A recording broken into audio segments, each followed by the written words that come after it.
Welcome to Let Me Fix This. Enjoy the video. In this video, I will explain how to remote start your Ford Bronco. To begin, ensure your vehicle is locked. Then, press the lock button on your key fob once. Immediately after, press the remote start button twice. This button often looks like a circular arrow.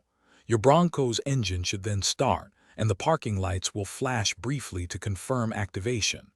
This simple method allows you to warm up or cool down your vehicle before you even step inside.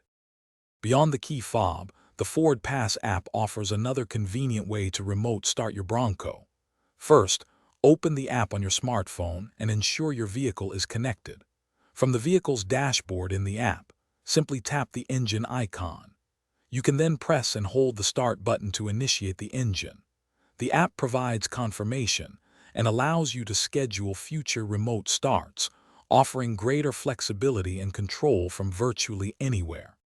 While incredibly convenient, remote start systems have specific features and limitations.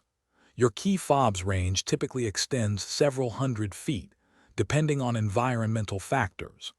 The engine will automatically shut off after 10 or 15 minutes to conserve fuel and for safety. To cancel a remote start, simply press the remote start button on your key fob once, or use the Ford Pass app to turn off the engine. If your remote start isn't working, there are a few common troubleshooting steps.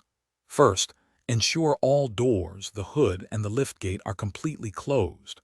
A low vehicle battery or a depleted key fob battery can also prevent activation.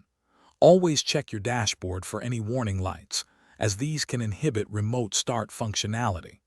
Keeping your vehicle well-maintained ensures consistent and reliable remote starting. Thanks for watching. If you found this helpful, don't forget to like and subscribe.